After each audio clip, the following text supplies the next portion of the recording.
Good afternoon, everyone. This is 10 features you probably aren't using but should, which is not to be confused with 10 Things I Hate About You, the 1999 rom-com featuring Heath Ledger. And those of you who are paying attention will notice the name Cherry Malum at the bottom of the page. That is not me.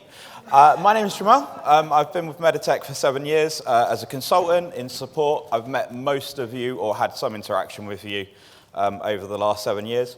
And we're going to go for a little whistle-stop tour of different features that might make your life easier day-to-day when using Priority. So we're going to start off looking at some shortcuts. We've got 4 that we're going to be looking at today. What I'm going to do, due to the difficulty of jumping between Priority and the PowerPoint, is I'm just going to go through what's on the page and then do all the demos together. So the first one is copy column. So Ctrl and H copies the entire column. I'll also show you how to right-click and find that for those who are using Macs. You've got goto line, which is Ctrl and G, which allows you to go to a specific line. Really helpful for those of you who have massive quotes or sales orders with hundreds of lines in them. Send and copy link, I mean, those two are quite self-explanatory, but we'll look at the difference between the two and how they both work. And then copy and paste into buffer. So, been a long day, so let's just jump straight in. Okay, so the first one is copy column, and we're going to go into the chart of accounts for this, and I've selected the output VAT account, so for those accountants in the room, you'll like this one. I'm going to go down to the ledger transactions multi-year and the journal entry code. Now, if you want to look in, and especially around that time, God, that's a hard word for me to say today, around that time, you might want to go through all your VAT transactions. So what we're going to do is Ctrl H on there, and I'm going to go into the journal entry form, entry journal, and find the journal entry field and paste. And you can see that now we have all of those journal transactions for that particular nominal code on the page together. And like I said, if we go back to where we were before, this one you can also right-click, special copy and paste, and Control H. See the copy column there. The next one is the goto line. So we're going to pop into the sales order form, which I've got on the right-hand side here. Open that up. Should have one on the page already. And when we go down to the bottom, you can see that there's 16 results available. So this is one of 16. Control G, and I can put in 12, hit OK. Obviously, this is now 12 of 16. But like I say, when you're looking at lots and lots of different options and not just 1 or 2, you can obviously go to line 99 or 999, and that's a quick way to get through the system. And the next one was send and copy link. Now this one's only available when you're in the top level of the form, so not available in the sub-level, but if I hit Control and S, hopefully this shows up behind me, you can see my Outlook slowly opening, and I've been here, so I haven't been using it much today, so it's trying to tell me to open everything from earlier. And that's gone straight into an email that you can then ping off to somebody. So they can then click the hyperlink and go straight there. Control Y is the other one, which is copy link. So if I just grab that one now and minimize and go back to my email, just to show you. Go on to the next line, paste it. And again, it's the same sort of thing, but rather than go straight into the email, this one you could potentially put free. And that's why you should open your Outlook more often, so it doesn't just pop up in the middle of a demo. And you can tell the difference because the click here is a lot bigger on the second line than it is on the first line. And then finally, we've got copy and paste into buffer. So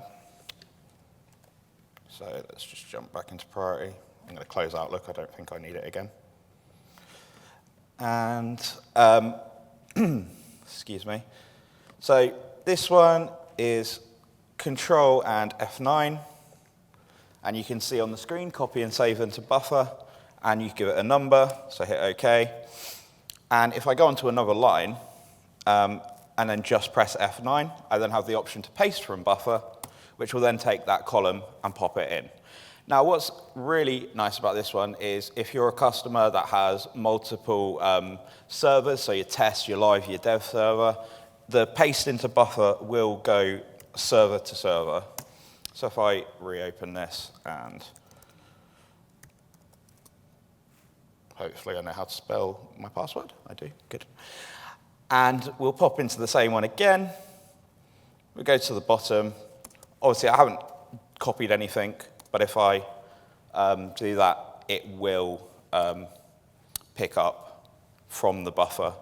And that's also true, like I showed you there, you can go from one priority instance to another, and also you can log in again and use that feature.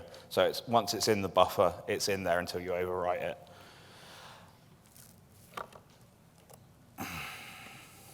Okay.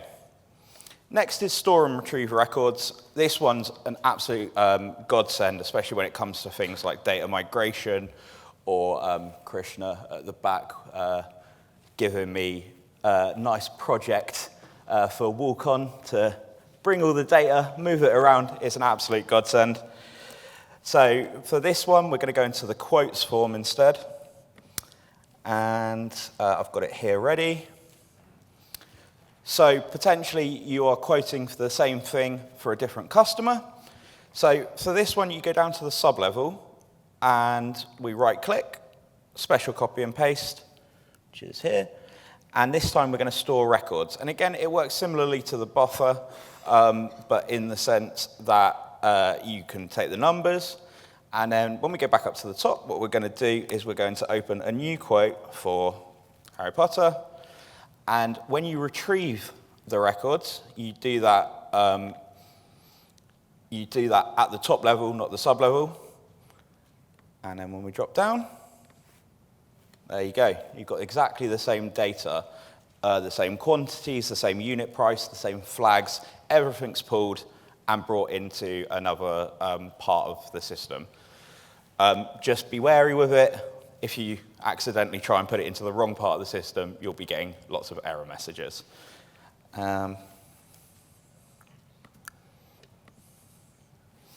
Filtering post-query.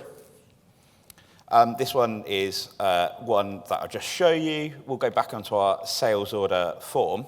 So most of you know how to filter and search pretty well by this point, but there's one part of priority that doesn't get used as much. And so we're in the sales order form. We're in multi-record view. We've got 64 records there. And what we're going to do is we are going to filter using the spade-like shape in a couple of different fields in order to get us a better or a smaller data range. So we're just going to have confirmed ones, and we're also going to have only sales orders that have a price greater than £1,000 or 1,000. And that then leaves us with 3. So we've gone from 64 to 3.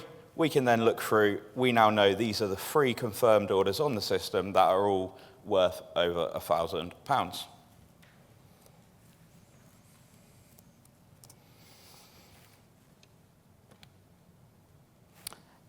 Excel templates. So Excel templates work for both a form and a report. And I'm just going to go through creating a basic one for you. And it's quite a nice thing to see. You get graphs straight out of the system based on the data that is in your priority. We're going to stay in the sales order form for now. And the first thing we're going to do is get the full list again. And we're going to go to our menu at the top. We're going to go to Design. And we're going to go to the Spreadsheet Template Generator. And we'll give it a nice name, like UC 2025. And when we hit New, you should see at the top, it's opening us up. Those of you who have exported to Excel before will have seen a similar sort of pop-up. So let's get that open. And what we see here when we enable editing is effectively what you guys know from export to spreadsheet. I'm going to filter for all the data, and I'm going to go to Insert. I'm going to make a pivot chart. I'm going to hit the pivot chart, and I'm going to press OK. And we are going to just pick a couple of fields, keep it nice and simple, customer name and final price. Now, if you can't find final price, like I can't, I can search for it in the little search field. OK, boom, we've now got a nice graph already. But there's a couple of things you need to do. The first one is to go to the pivot chart options, the data tab, and make sure you flag refresh data when opening the file. That way, every time you open it, it will update the data. So we're going to hit OK on that. And just to make it look a bit nicer as well, we're going to move the chart. And we're going to move it to a new sheet called Chart 1. And now, unlike with other templates in Priority that you might be used to, I'll talk while this slowly moves the chart over. Unlike other templates you might be used to in Priority, you don't need to save this in any special format. You can literally save it in its standard XLXS format. And I'll call it UC 2025 as well. Let's keep it consistent. Hit Save. Just going to double check where I saved that, because I do have a habit of saving into folders that I have no idea where it is afterwards. No, it's in Downloads, that's fine. I'll find that. And then we go back into Priority, and we hit the little paperclip for Import. And Downloads, that's where it was. UC 2025, and Open. And just as a little bonus, what we're going to do now is something called stacked searching. So we go F11 into our search mode. And the first thing we're going to do is select Harry Potter. The second thing we're going to do is press F11 again, which allows you to stack searches on top of each other. And the second one we're going to look for is tree health. And that should give us a list of about 21 results. And what we're going to do now is send that out to our template. So export to spreadsheet, UC 2025, hit OK. Give it a second. Open it up, and don't panic when it comes up and it looks exactly the same as it did before. You just need to make sure you press Enable Editing. And then we'll zoom out a little bit. And now we just have those two customers because they're the two customers we searched for. And that will just keep changing. Each time you run it, each time you send it out to the template, that will keep updating with the new data or the filtered data.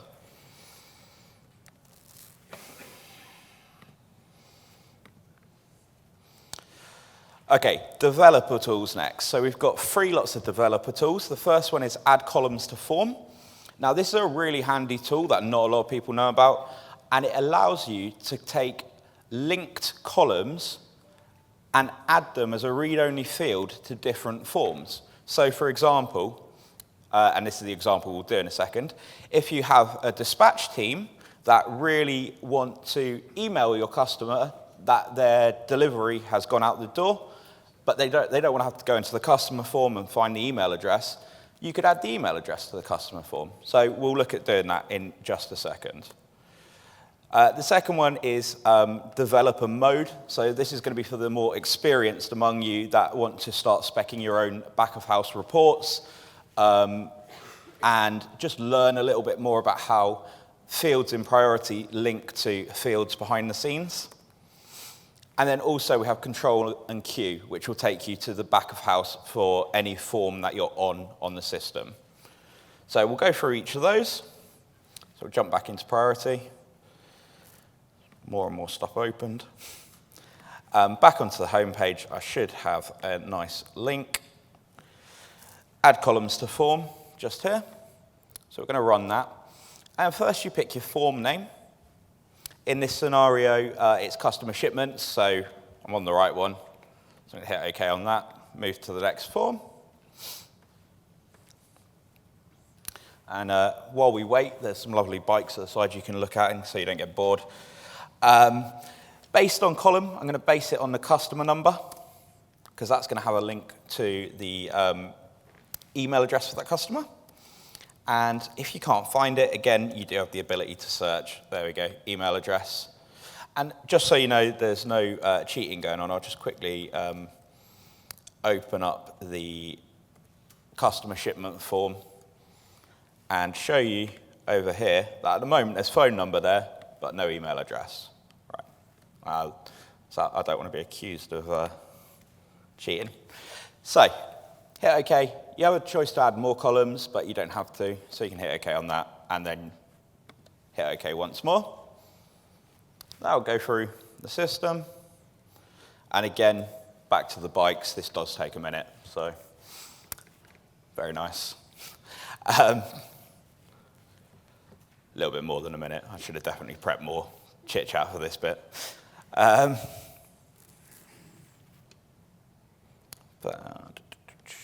fact, while that's doing that, what I'll do is I will open up another version and add that, because that's another thing that takes a minute. And just like magic, we're back, and a column has been added to the customer shipments form. We'll open it back up again. And this time, we're going to search, bring back some data, go into the MISC tab. Brilliant. Top one doesn't have an email address, obviously. Perfect. So here we go. You've got the customer number here, and then there's a phone number and email address for them as well that's been pulled through. So a really handy way of just easily, without any real development knowledge, being able to add columns to the form so that you can see them in different areas. So moving on to the developer mode. So what I've done here is added to the end question mark underscore capital Q capital A equals 2. And so when I log in, this gives me the ability to see what the behind-the-scenes titles are for different parts of the system. So let's go for sales orders again. Nice and straightforward. Incredible. It's not done it. In fairness, I've never seen this not work. Let's try that one more time. It's possible I didn't refresh the page, so go me.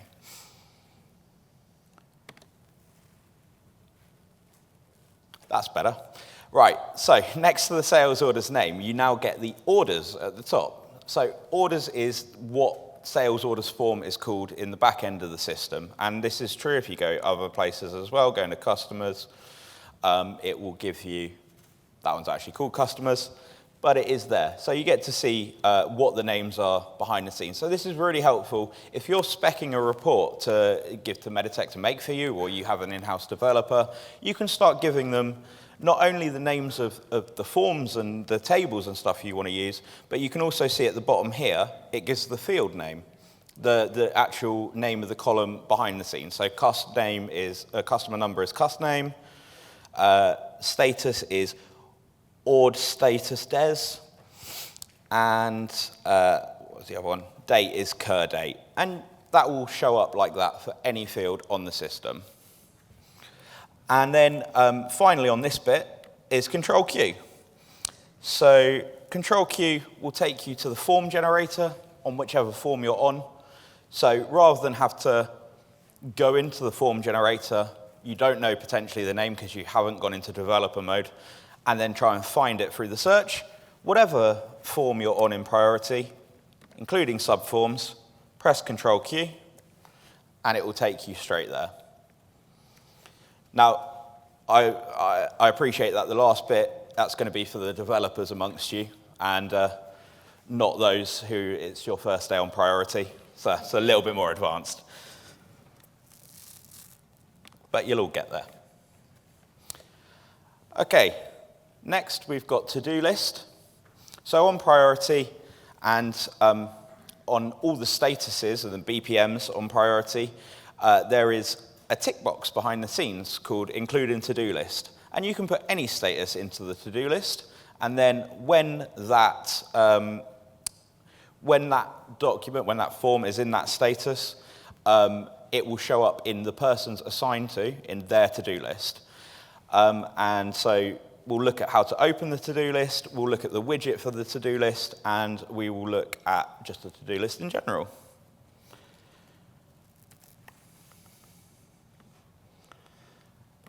Okay, so first and foremost, like I said, behind the scenes, most forms have a status and a BPM. And if we pick one at random, let's go with in progress, and we pull it across, we'll right-click on it, set properties, and what we're looking for is whether this field, including to-do list, is ticked or not.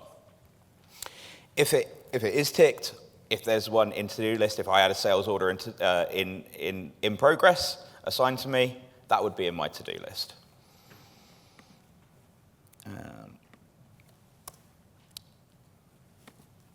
So when we come out back to the home page, there is a very funky shortcut key to get to your to-do list.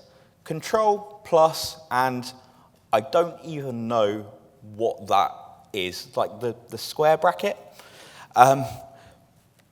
So we'll go back into priority, Ctrl+, and that, which always changes my zoom. And so we can see here my to-do list of tasks that are currently to do.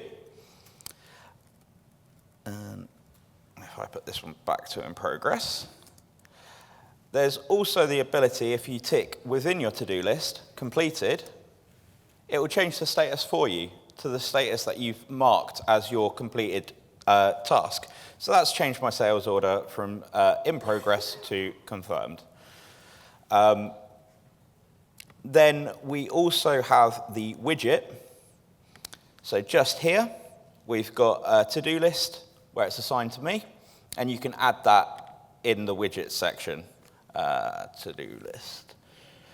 It's not in my list because it's already there. So I've got this shipment here that I know someone's filled out. They just forgot to change the status. I don't want to have to go all the way in. From the widget, you can change the status to final. And so when you refresh the home page, so I'll go back, that shipment's now gone because it's final. It's not ticked as part of my to-do list. So a nice quick way of updating things that are assigned to you.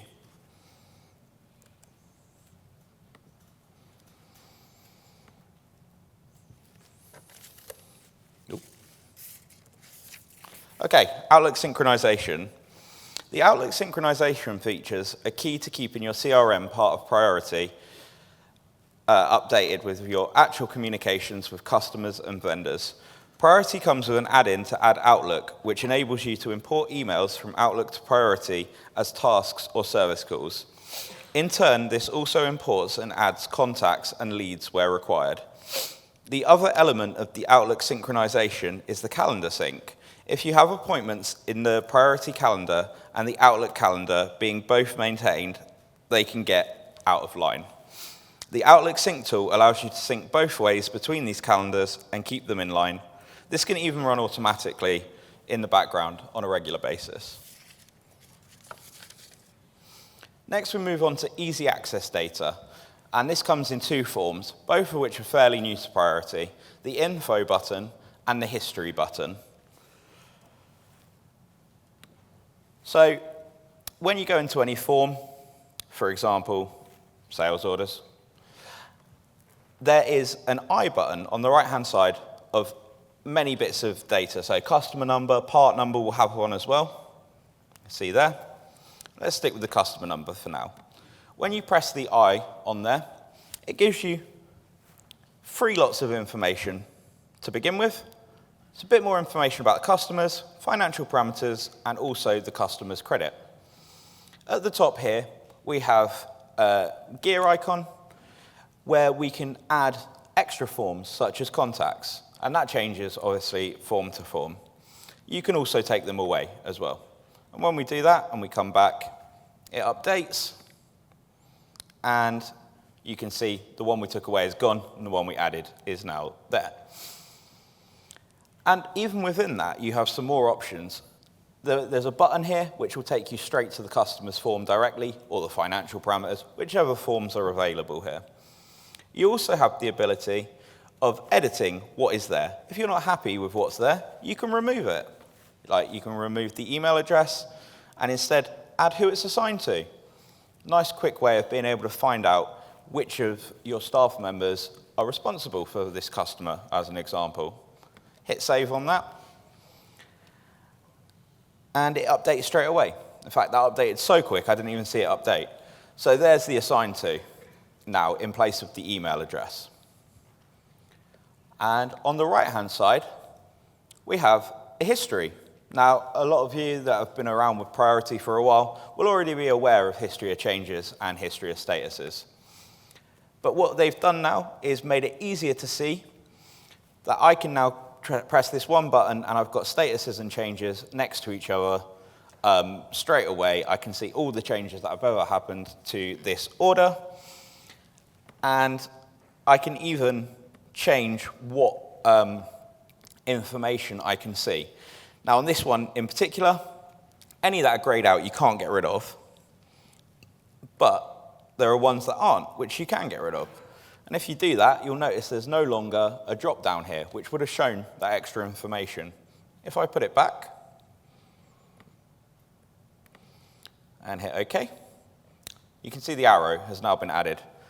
And that extra information you can drop down. There's not a great deal in this particular one, but the premise is there.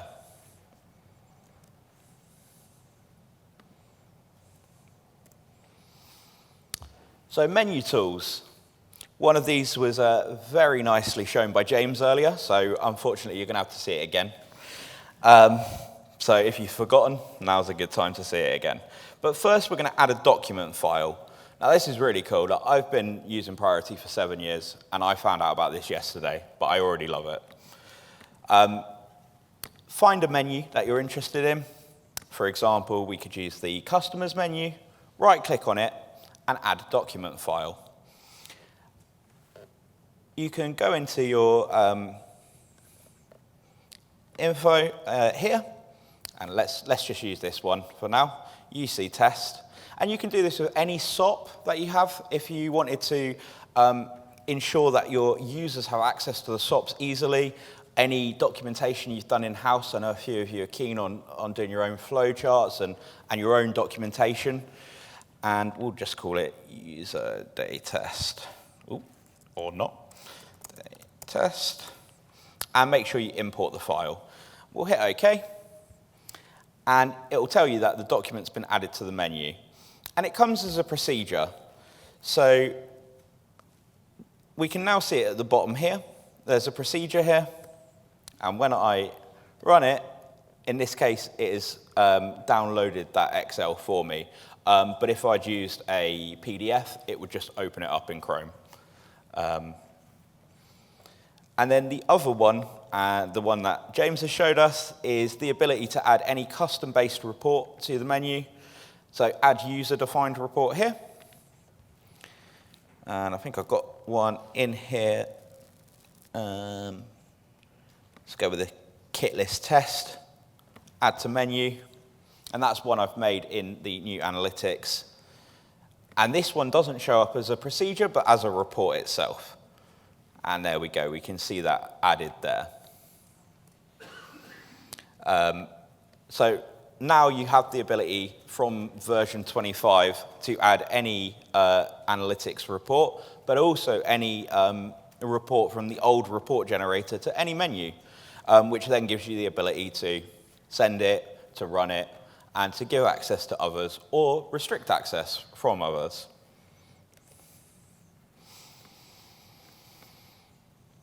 Okay, priority talk. So this is number 10.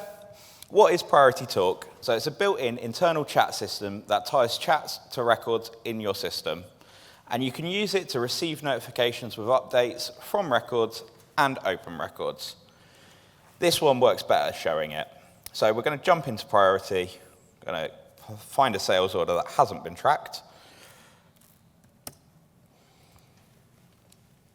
This one hasn't. So what we're going to do, in fact, let's not use that one. Let's use this one. What we're going to do is we're going to make the bell icon blue. And when we go to the bell icon at the top, where you can see I've got a notification already. So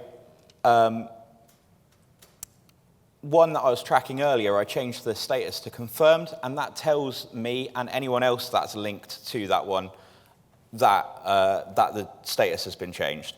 And like I say, you can add other people to that list. So at the moment, it's just me, but I can add other users. I'll add Cherry. Hit OK on that. And when I press back, what I can do then is I can comment in there, "Hi, Cherry. I can see this has been in draft for a while.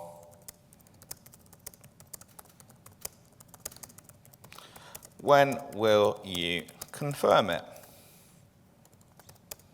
And you can add a little, you can even add a little smiley so you don't come off as passive aggressive.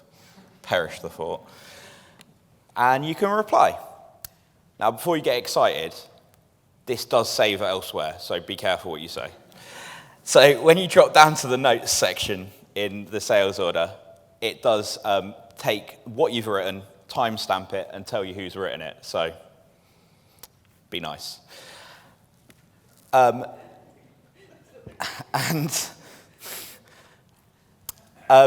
so yesterday I got a message from Cherry which then pops up like this as a notification asking me what's going on with a particular order. So there's plenty of ways to move around with Priority Talk. It effectively brings all the best parts of MSM Messenger into your priority system so you can contact whoever you want about any document in the system.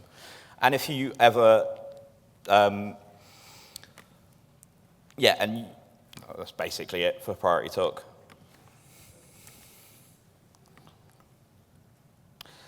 Now, we've got one bonus topic, because Cherry decided that me standing up here and doing 10 things wasn't enough. So we've got a number 11, the first of which, so this is all to do with system constants, which are basically toggles that change different things within your system behind the scenes. So we'll go into constant forms, system constants, and I don't remember them all off by heart. Log errors is the first one, so let's search for that.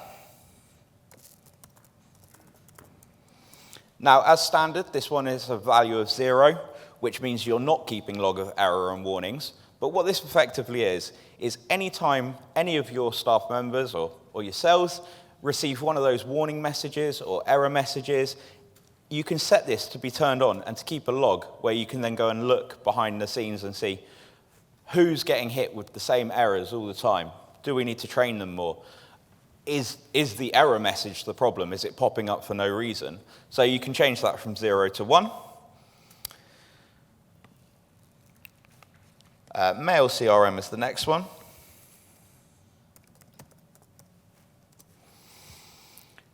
So this allows you to, so as standard, it's set as 1.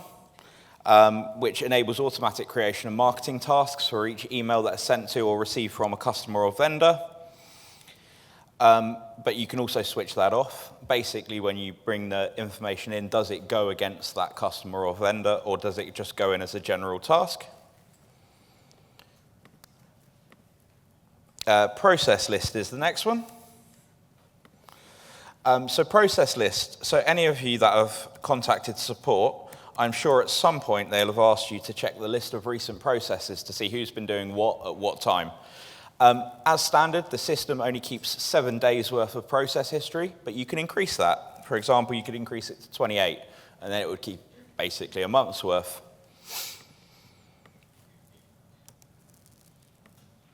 Refresh if changed. Now, this is the most exciting one, in my opinion. I think this is really good.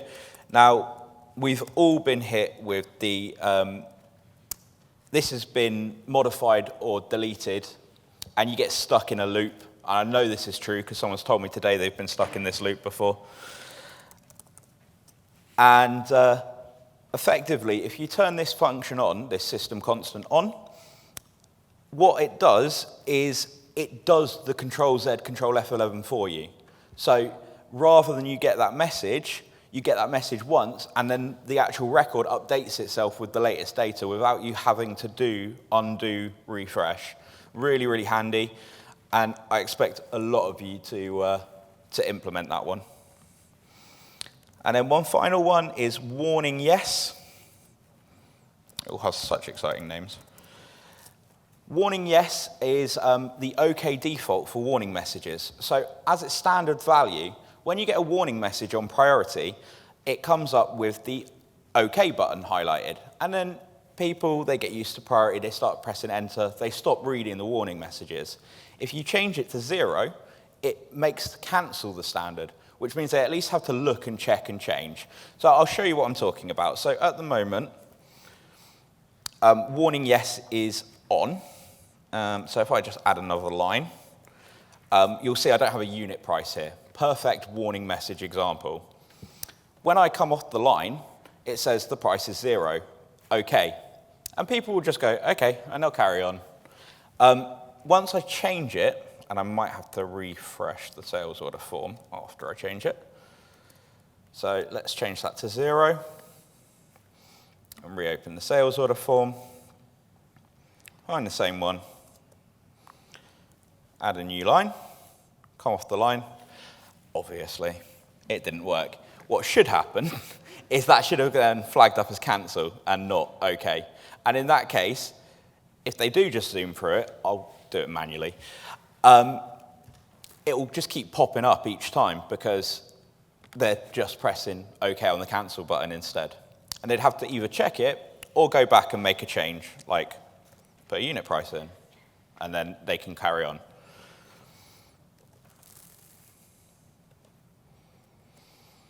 OK, thank you very much for listening. If anyone has any questions, I can, yeah.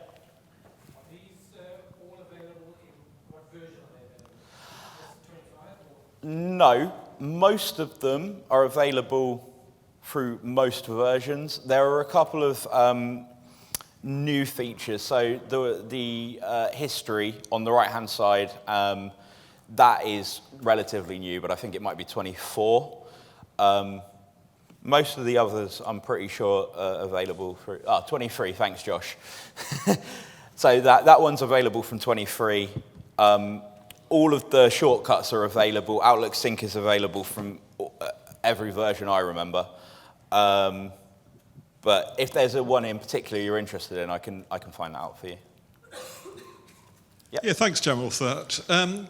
Would you be able to, I know the video is available, but could you put this out as a list so we can actually work our way through it and remember some of these, please? Yep, yeah, absolutely. Jack will sort that out after the session. Thank you.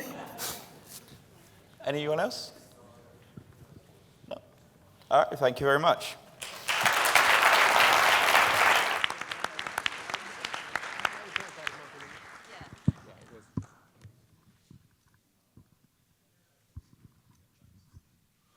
All right. Thank you, Jamal. Can you, Jack, the questions? We have a few questions during the day on the QR code.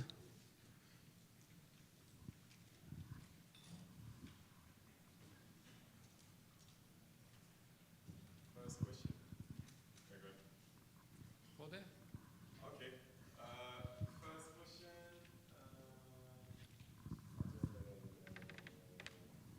Yari, this one? Yeah. Gonna answer? Yeah. So I tried to ask our AI engineer, what do you mean by an open LLM? We can say that we use AWS services currently. It's a priority model, and we keep the right to change it with time. So I cannot commit that this will be the model in the future. Okay? Do you think... Just, no, just to emphasize, LLM is large language model. Okay. Do you think this answers your question? Okay. Can we set... I'm really not good with these microphones. Can we set BPM via AI based on... the answer is no. You can only set up rules at the moment. So you cannot set up the flow charts using AI.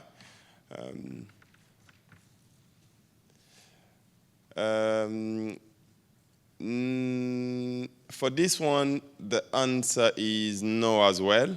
most of the AI features that you saw today are only available on cloud. The only AI feature that you can use is actually priority lens. So I'm not doing any marketing here. But we will add it on priority lens. We still have something. Mostly Yariv won't be mad at me. Given the rate of change, do you know the answer of this, Mayor? The answer is we'll keep our policy of 2 versions per year. .1 in April and a full version in October. This is not going to change. Yeah. Okay, the next one, thank you for coming.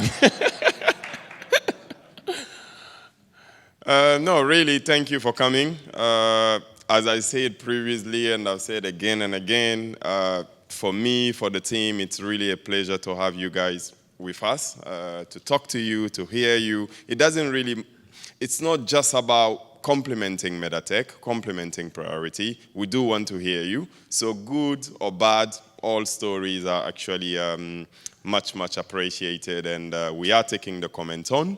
We are taking the good comments. The bad comment, not bad comment, but the one that we need to improve on, we are taking them as well, and we are fully committed to working with you in a long term. Yes, so we are very, very happy, and thanks for your time, and hopefully the way back home won't be too long for you. I just have 2 hours drive. And see you next year. See you next year. Thank you.